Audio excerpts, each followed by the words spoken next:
Well, Jimmy Kimmel was fired because he had bad ratings more than anything else, and he said a horrible thing about a great gentleman known as Charlie Kirk. And Jimmy Kimmel is not a talented person. He had very bad ratings, and they should have fired him a long time ago. So, you can call that free speech or not.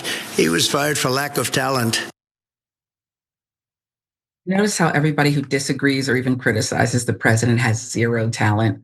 It's just a coincidence.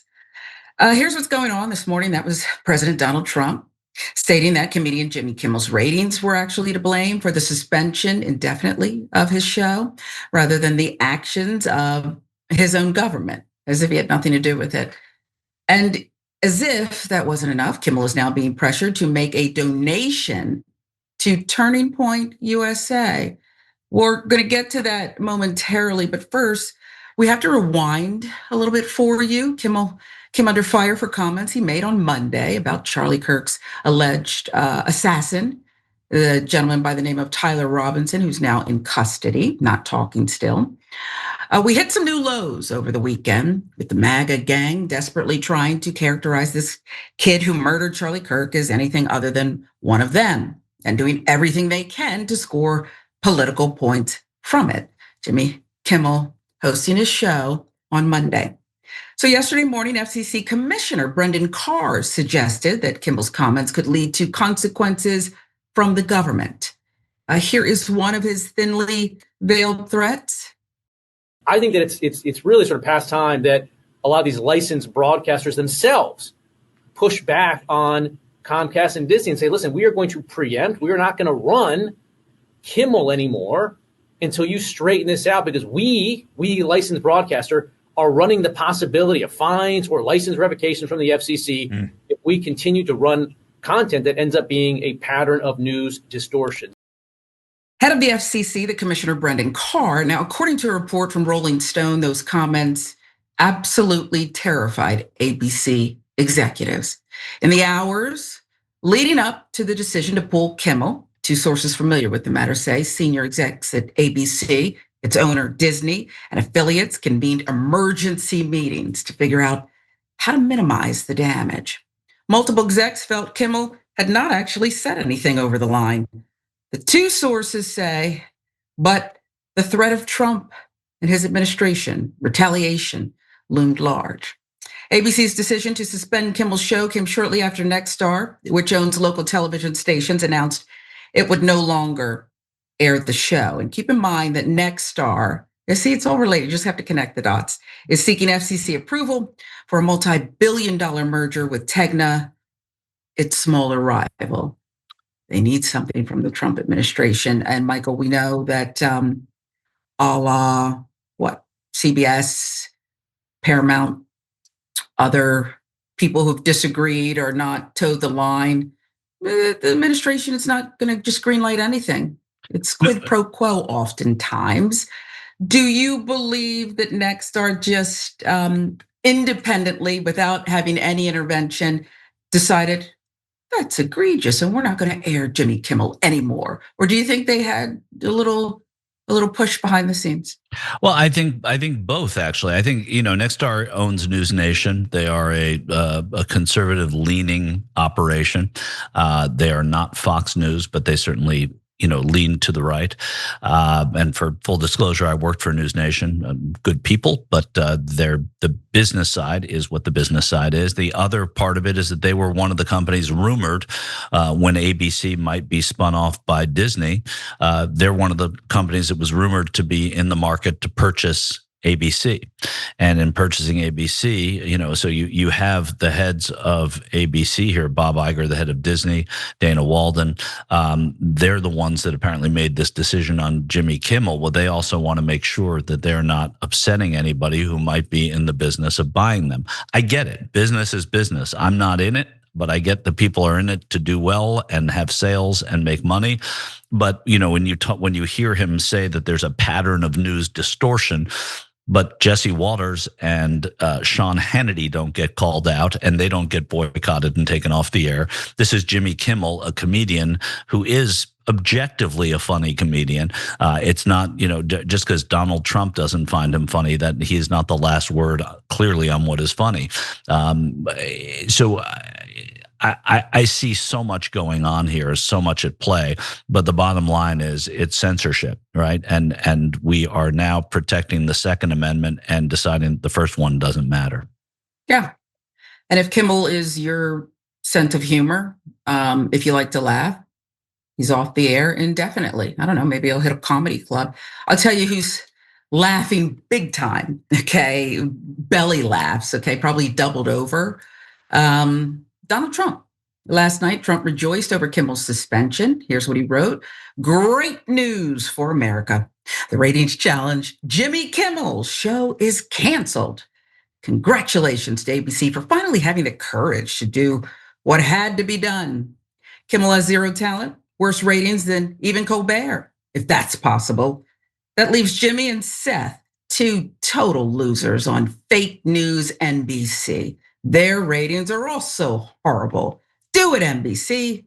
President Donald J. Trump. Like I said, he's barrel of laughs. Official White House rapid response account had a more concise message. Here's that.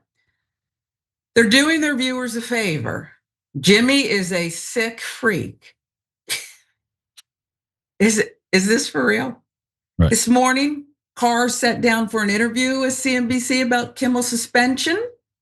He stated that this story isn't about the government threatening media. Rather, it's about media companies getting a permission structure to end shows with bad ratings. Listen. I think there's a much bigger shakeup that's underway right now. I think people, again, try to focus narrowly on the specifics here. But if you just back up, I think ever since President Trump won the election, it's created a permission structure for markets, including the media market, to rationalize. I mean, again, if you look at the ratings for late night television, they've been in an absolute nosedive for years. But for some reason, these companies felt like they had to continue to subsidize it. And I think that's ending. And again, I think your viewers get this, but think about the business side of this. You have the national programmers, Disney, that create this content. And you've got individualized licensed TV stations all across the country. And they're required, they've been for years, required to respond to the needs of their local communities and viewers. And I think it was those local communities and viewers that were saying, we don't like this stuff anymore. This is all about ratings and local viewers, grassroots. Let's look at Kimmel's ratings. Annual Nielsen ratings compiled by industry site Late Nighter show Kimmel averaged 1.77 million total viewers per episode last year. It is down 2.3% from the year before, 2023. New York Post with that. According to monthly Nielsen figures, Jimmy Kimmel Live dropped to just 1.1 million total viewers per episode, August 2025. That's down 43% from January's 1.95 million. Later, CNBC host David Faber asked Carr straight up if the government is targeting shows that make fun of Donald Trump. And here's how that went. I do wonder, and I think many people do, whether you really are just targeting comedians who who typically through the years have made fun of political figures in a way that because the president simply is offended by it. No. Look, again, broadcast TV is different. We're on a cable show right now. You don't have an FCC license. You don't have an obligation to serve the public interest. Podcasts don't either. Stand-up comedians, whether they're on lots of forms of communications, don't. And Kimmel is free to do that. But if you have a broadcast TV license, that means that you have something that very few people have. And you're excluding other people from having access to that valuable public resource. And it comes with an obligation to serve the public interest. And again, over the years, there's been a rule in place at the FCC that local TV stations get to preempt programming that they don't think meets the needs of their communities. But recently, these national programmers, ABC, Disney, Comcast, NBC, they've been exercising outsized control and power over those local TV stations, and there's been no pushback. Something about the way he said outsized control and power. Yeah. It's incredibly ironic. Just a little bit more, Michael. Yeah, just one thing here. Just a little bit ago, Donald Trump in the United Kingdom said the federal regulators should revoke broadcast licenses over late night hosts who speak negatively about him. Right. So we all know that what Johnny Carson did to Richard Nixon and to Jimmy Carter and to Gerald Ford, how they made fun of Ronald Reagan, that it's been fodder for late night hosts since the very beginning.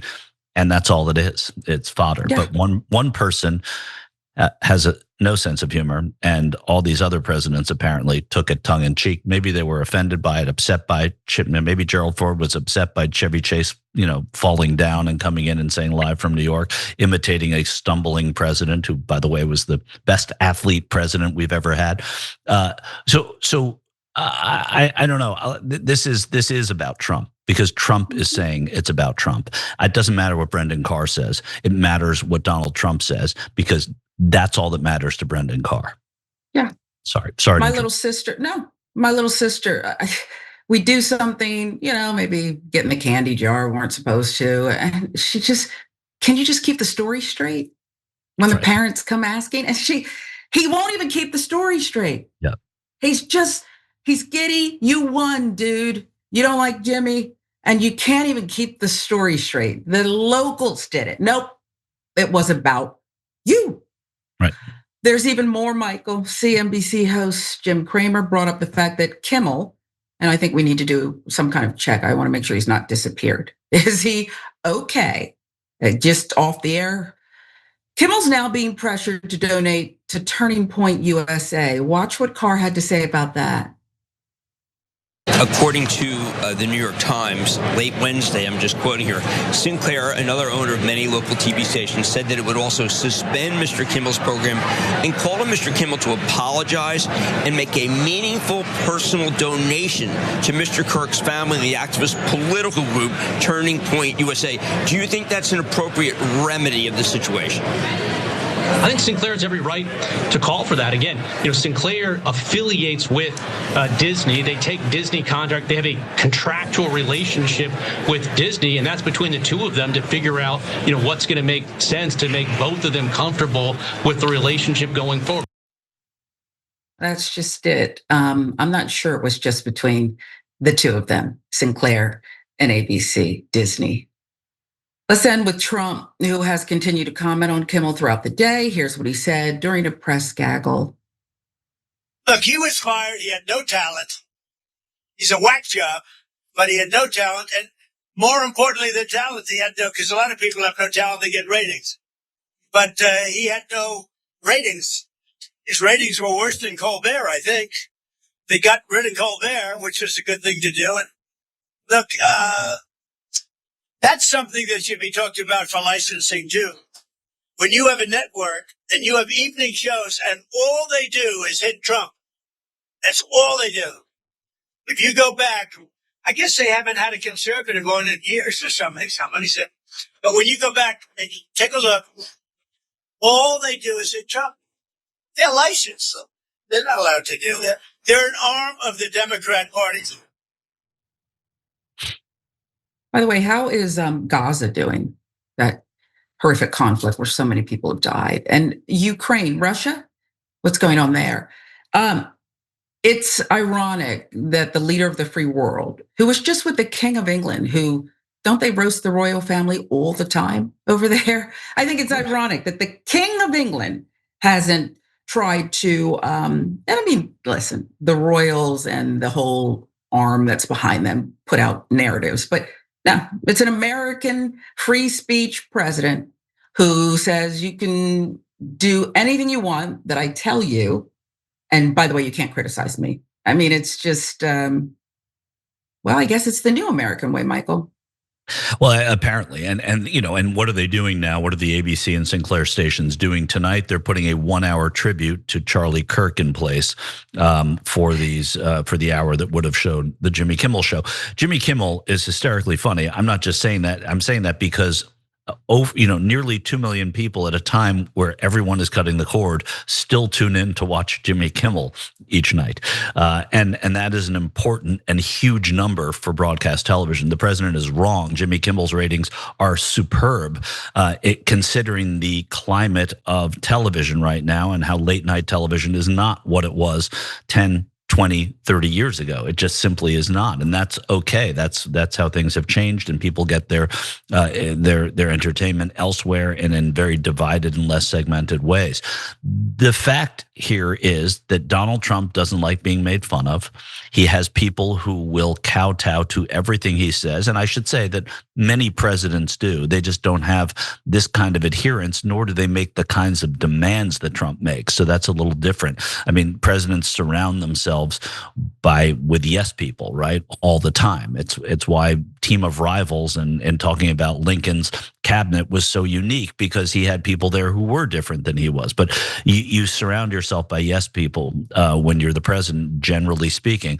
Donald Trump does it in a way that these people have this, and not only are they so devoted and so loyal to a fault to this guy, and curiously to so many of us, but he demands more of them in regards to loyalty than any other president has. And that's the difference right there. And this is what you're seeing now with Kimmel getting canceled. Here's what Donald Trump has assured us of, though, that the highest rated television show that will ever be broadcast will be when Jimmy Kimmel returns to the airwaves, whenever that will be. He didn't think that far ahead. I think you're exactly right. And I think it's even more this cult-like insulation that he's built around him, these yes people who he's not loyal to at all. This whole situation where, look, Nixon toyed with it, right? He wanted the FCC to go after his detractors, but there apparently weren't enough people around him who said, yeah, let's do this thing. He found resistance. Not anymore. Right. He's telling us how to feel, what to think, what to say, what to do. I'm more mad at, because I expect this from Trump, Michael, and I'll give you the last word. I'm more mad at ABC, the law firms, everyone who capitulated. It's eroded so much. I don't know how we get it back. Yeah, the universities, everybody. The only person who hasn't capitulated is Ghislaine Maxwell, and that is that's what we should be talking about. Is Jeffrey Epstein? That's where Trump's loyalty lay. Yeah. Well, good reporter with a British accent asked him about that across the pond. Every time you ring the bell below, an angel gets his wings. Totally not true, but it does keep you updated on our live shows.